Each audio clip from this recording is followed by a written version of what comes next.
Hello friends, welcome back to Amma's kitchen. నా పేరు సౌజన్య. ఈరోజు రెసిపీ వచ్చేసి గుల్ల మైసూరుపాకు. మనం గుల్ల మైసూరుపాకుని పర్ఫెక్ట్ కొలతలతో ఏ విధంగా తయారు చేసుకోవాలో మీకు ఇప్పుడు ఈ వీడియోలో చూపిస్తాను. ముందుగా మనం ఒక కప్పు శనగపిండిని తీసుకోవాలి. ఇప్పుడు ఆ శనగపిండిని ఒక గిన్నెలోకి వేసుకొని జల్లించుకోవాలి ఉండలు లేకుండా. ఈ విధంగా జల్లించుకోవడం వల్ల మనకి మైసూరుపాకు గుల్లగా వస్తుంది. ఈ విధంగా జల్లించుకొని ఇప్పుడు అందులో ఒక స్పూను ఆయిల్ వేసుకొని పిండి మొత్తాన్ని బాగా కలుపుకోవాలి. ఈ విధంగా కలుపుకొని పక్కన పెట్టుకుందాం. ఇప్పుడు మనం ఒక వెడల్పాటి లోతుగా ఉండే గిన్నెను తీసుకోవాలి. అందులో ఒక స్పూను నెయ్యి వేసుకొని ఆ నెయ్యిని గిన్నెకి అప్లై చేసుకోవాలండి. మనకి మైసూరుపాకు రెడీ అయ్యాక అప్పటికప్పుడు అప్లై చేయాలంటే కుదరదు కాబట్టి ముందుగానే అప్లై చేసుకొని పక్కన పెట్టుకుందాం. ఈ విధంగా చుట్టూ అప్లై చేసుకోవాలి నెయ్యిని. ఇప్పుడు స్టవ్ మీద కళాయి పెట్టుకొని అందులో ఒక కప్పు పిండికి 2 కప్పుల వరకు ఆయిల్ వేసుకొని హీట్ చేసుకోవాలి బాగా. నెయ్యి వేసుకోవాలనుకునే వాళ్ళు ఒక కప్పు ఆయిల్, ఒక కప్పు నెయ్యిని కూడా వేసుకొని హీట్ చేసుకోవచ్చు. ఇప్పుడు ఆ ఆయిల్‌ని పక్కన స్టవ్ మీదకి ట్రాన్స్‌ఫర్ చేసుకొని స్టవ్ మీద ఇంకో ప్యాన్ పెట్టుకొని అందులో 2 కప్పుల వరకు షుగర్‌ని వేసుకోవాలి. అలాగే ఒక కప్పు వాటర్ పోసుకొని షుగర్ మొత్తం కరిగేంత వరకు కలుపుతూ ఉండాలి. ఈ విధంగా షుగర్ మొత్తం కరిగిపోయాక ఇప్పుడు అందులో ఒక స్పూను యాలకుల పొడి వేసుకోవాలి. ఒక కప్పు పిండికి 2 కప్పుల ఆయిల్, 2 కప్పుల షుగర్ పడుతుంది. మనకి పాకం వచ్చేంత వరకు కలుపుతూ ఉండాలి. లేత తీగ పాకం రావాలి. ఇప్పుడు మనం పాకంని చెక్ చేసుకుందాం. ఈ విధంగా లేత తీగ పాకం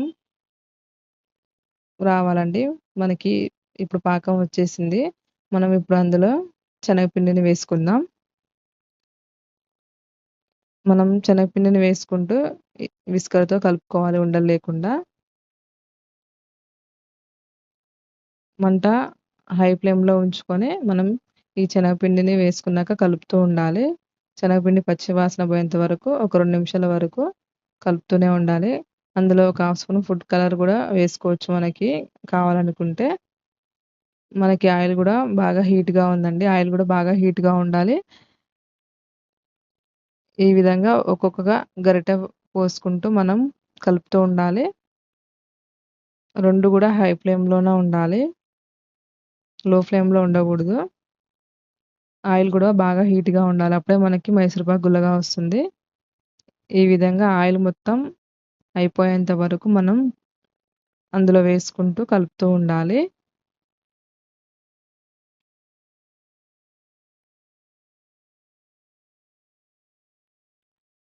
ఈ విధంగా మొత్తం వేసుకుంటూ కలుపుతూ ఉండాలి. మనకి అప్పుడే గుల్లగా వస్తుంది ఆయిల్ హీట్‌గా ఉంటే.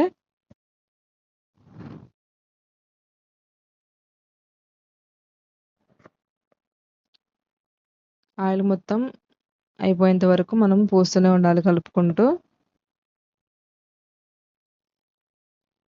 అప్పుడే మనకి గుల్లగా వస్తుంది మైసూరుపాకు.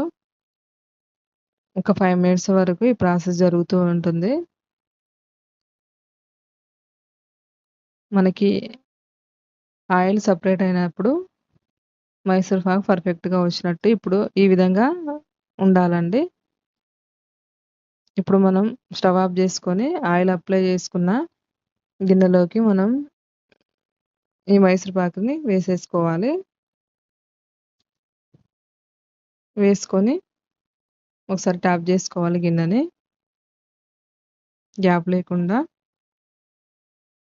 ఇప్పుడు కొంచెం ఒక 5 మినిట్స్ తర్వాతకి ఈ విధంగా ఘాట్లు పెట్టుకోవాలి. వేడిగా ఉన్నప్పుడే. చల్లారినాక మనకి ఘాట్లు పెట్టుకోవాలంటే కుదరదు. ఈ విధంగా ఘాట్లు పెట్టేసుకొని మూత పెట్టుకొని ఒక 1 అవర్ వరకు చల్లారబెట్టుకోవాలి. 1 అవర్ తర్వాతకి మనకి చల్లారిపోయిందండి మైసూరుపాకు పూర్తిగా.